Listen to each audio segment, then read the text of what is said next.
नमस्कार फ्रेंड्स, आप सभी को मेरा प्रणाम। मैं सरिता राठौर। फ्रेंड्स, वीडियो पे नए हैं तो प्लीज वीडियो को लाइक और चैनल को सब्सक्राइब जरूर कर देना। फ्रेंड्स, आज की जो कहानी है पति पत्नी की स्टोरी है फ्रेंड्स, और पति पत्नी और प्रेमी की। फ्रेंड्स, जो शादी का रिश्ता होता है, जो बंधन होता है, प्रेम और विश्वास का अटूट रिश्ता है, ये पति पत्नी का रिश्ता। लेकिन यहाँ पर कुछ लोग इस रिश्ते को तार तार कर देते हैं और कहीं खुशियां ढूंढने की तलाश करते हैं। पर सोचिए, जिसके साथ आपने शादी की, जिसके साथ में आपने 7 फेरे लिए, उसको छोड़कर आप किसी और के चक्कर में, किसी और के प्यार में पड़कर उसके साथ जिंदगी यापन करने का सोचने लगती हैं। वो चंद दिनों से मिला हुआ व्यक्ति आपको फिर क्या होता है इस पत्नी का। तो स्टोरी शुरू करते हैं फ्रेंड्स। ये कहानी ग्वालियर की हजीरा की है। यहाँ पर ग्वालियर में एक महिला जो कि साड़ी की दुकान पर काम करती है, क्योंकि आज के महंगाई के इस युग में पति पत्नी दोनों ही काम कर रहे हैं। पत्नी कुछ कर रही है तो पति कुछ कर रहा है। लेकिन यहाँ पर कुछ महिलाएं अपने जो पतिव्रता धर्म को छोड़कर किसी और से नए लड़ाने लगती हैं, और उसके बाद में उनका क्या होता है आप पूरी स्टोरी में सुनिएगा।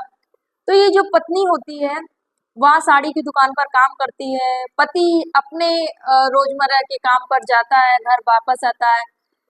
शुरू में बहुत अच्छा चल रहा था, लेकिन धीरे धीरे जैसे ही समय व्यतीत होता है, वहीं के उसी दुकान की जो सेल्समैन एक और लड़का होता है, उससे ये प्रेम करने लगती है, उससे बातें करने लगती है। धीरे धीरे करके इनको उस लड़के से प्रेम हो जाते हैं, और उस लड़के को भी इस महिला से प्रेम हो जाता है।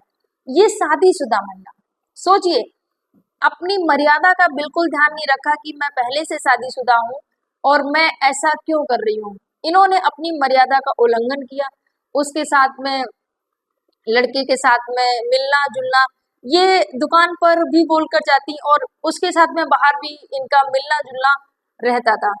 उसके बाद में समय धीरे धीरे गुजरता है। वो लड़का बोलता है कि ऐसा करो, तुम अपने पति को तलाक दे दो और तब मैं तुमसे शादी कर पाऊंगा। जब तक तलाक नहीं होगा तब तक मैं शादी कैसे कर पाऊंगा। तो ये यहाँ पर पहले तो सोचती है क्या करना चाहिए क्या ना करना चाहिए। लेकिन जब इश्क का बोलते हैं ना, इश्क का जादू है सिर चढ़ के बोलेगा, वैसे ही इनको भी हो गया था। सोचिए, तो इनको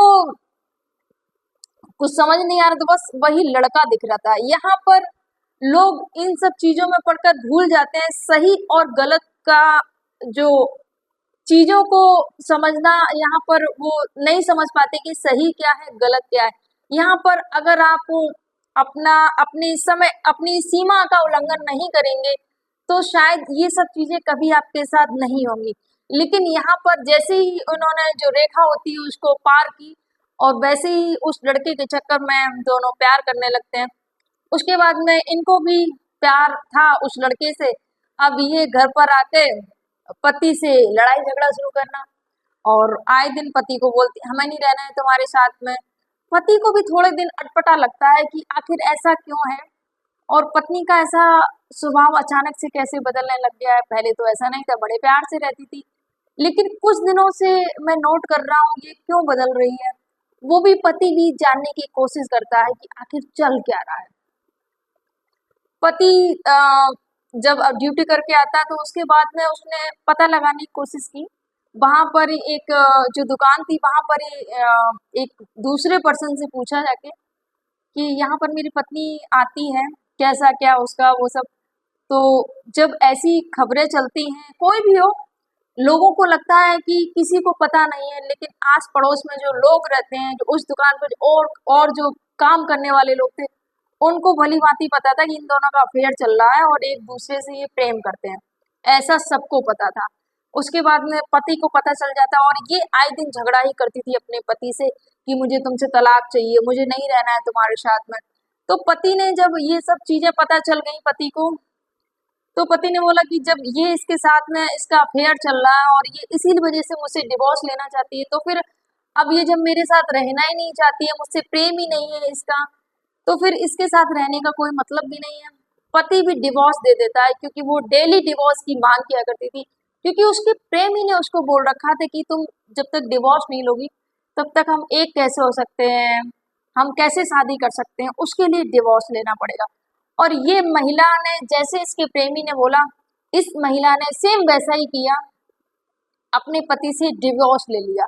जब डिवोर्स ले लिया उसके बाद में कुछ कुछ दिनों के बाद में ये महिला उस लड़के से शादी कर लेती है। जब उस लड़के से शादी कर लेती है, शादी के कुछ दिन बाद तो ये ठीक ठाक रहती है।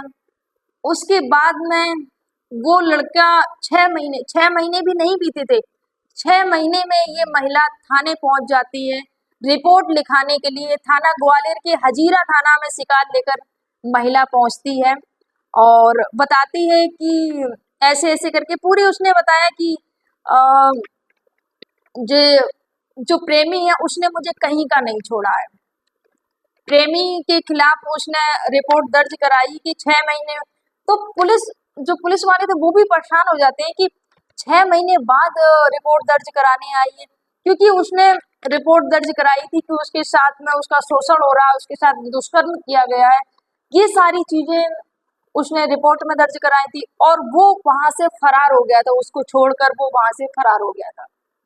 तो ये जब आप सुन सकते हैं वीडियो में जो सर अशोक जादौन सर जो है CSP सर, उन्होंने जब थाने में जब रिपोर्ट आई लिखाने के लिए महिला, तो उन्होंने उस पर बयान दिया। आप वीडियो में सुन सकते हैं फ्रेंड्स।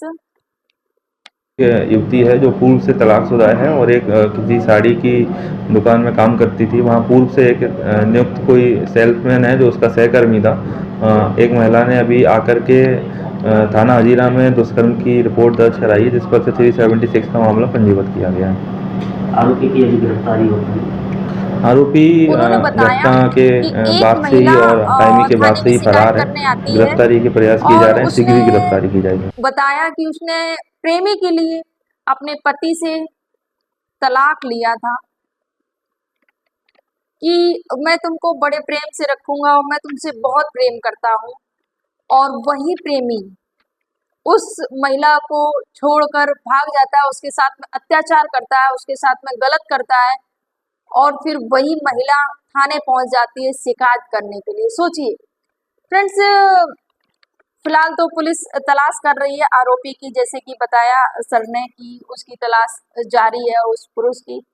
फ्रेंड्स, ये जो महिला के साथ में हुआ, मुझे लगता है कहीं ना कहीं इसकी जिम्मेदार ये खुद ही है, इसलिए जिम्मेदार है। अगर ये सच में जिससे इनकी शादी हुई थी, अगर ये उस रिश्ते को निभाती, जो शादी का जो रिश्ता है, प्रेम और विश्वास का रिश्ता है, अगर ये उस रिश्ते से ना दूर होती, तो शायद आज जो इनके साथ में गलत हुआ है, इनका जो शोषण हो गया है, 6 महीने में इतनी ज्यादा ये परेशान हो गई कि इनको थाने जाना पड़ गया। 6 महीने कोई ज्यादा टाइम नहीं होता है। 6 महीने में ये थाने पहुंच गई रिपोर्ट लिखाने के लिए प्रेमी के खिलाफ कि प्रेमी ने मेरे साथ में ऐसा ऐसा व्यवहार किया है, और वो घर छोड़कर ही भाग गया है। सोचिए, ये ये एक महिला की सच्ची स्टोरी है, जो कि मैं ग्वालियर में थाने में जब ये रिपोर्ट दर्ज हुई वहां पर हजीरा थाने में, तब जाके ये मामला पता चला कि ऐसे ऐसे करके महिला। तो ये वीडियो बनाने का उद्देश्य किसी को आहत करना नहीं था, किसी को परेशान करना नहीं था, किसी को दुख पहुंचाना नहीं था, बस आपको जागरूक करना था, मेरी ऐसी महिलाओं को जागरूक करना था। ये पहली स्टोरी नहीं है, ये बहुत सारी ऐसी स्टोरियां हैं।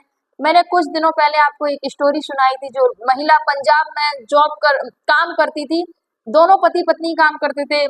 तो उसी जहां पर वो महिला काम करती थी, उसी में एक व्यक्ति यूपी का था, वो भी काम करता। तो वो महिला अपने सोचे पति और बच्चे को छोड़कर उस प्रेमी के साथ में भाग जाती है, और वो प्रेमी भगा के ले जाता है, उसके बाद में उस महिला की हत्या कर देता है। सोचिए, तो बस हमारी माताओं, बहनों और बेटियों को जागरूक करना है। ये वीडियो बनाने का उद्देश्य बस यही है कि अपने कर्मों से अपने अपने चरित्र को मजबूत बनाइए, ऐसे भटकिए मत। आपका जो रिश्ता है, ये जो शादी का बंधन है, आप यहाँ पर एक जो वीडियो था मैंने आपको बताया कि वहां पर तो माँ अपने बच्चों को छोड़कर, माँ बच्चे और पति दोनों को छोड़कर भाग जाती है। तो ये सारी चीजें अगर आप किसी भी चीज को करते हैं जो गलत है, किसी काम को करने से पहले 100 बार सोचिए कि आगे उसका परिणाम क्या होगा, क्या जो कर रही हो वो सही है। और सामने वाले पर, पहले जैसे कि मैंने बताया कि महिलाएं बहुत जल्दी विश्वास कर लेती हैं। सामने वाले ने थोड़ी सी प्यार की मीठी बातें क्या कर दी, थोड़ी सी उन पर खर्चा क्या कर दिया, बस महिलाओं को लगता है कि बस यही सबसे ज्यादा मुझसे प्रेम करने वाला है। वो फिर पति के कर्तव्य को भूल जाते हैं कि पति आखिर किसके लिए कमा रहा था। यहाँ पर ये जो महिला जिसने प्रेमी के लिए अपने पति को छोड़ दिया, सोचिए पति भी काम करने जाता था, ये भी काम करने, वो किसके लिए कमा रहा था। आखिर इनकी जो गृहस्थी है, शादीशुदा जीवन अच्छे से चल सके, बल्कि ये भी काम कर रही थी। लेकिन यहाँ पर इन्होंने गलत अपने इरादे इनके जब बदल गए और फिर इनका परिणाम क्या निकला आप सभी ने देखा। तो बस ये स्टोरी सुनाने को उद्देश्य मेरी बहनों को जागरूक करना है। कुछ भी ऐसा मत करिए जिससे आपकी आगे की जिंदगी बर्बाद हो। तो कैसी लगी आपको ये स्टोरी, और स्टोरी पर आपके क्या कमेंट है, आपकी क्या विचारधारा है, आप भी अपने कमेंट जरूर करिएगा फ्रेंड्स। आप सभी को मेरा प्रणाम। जय हिंद, जय भारत, जय सिया राम।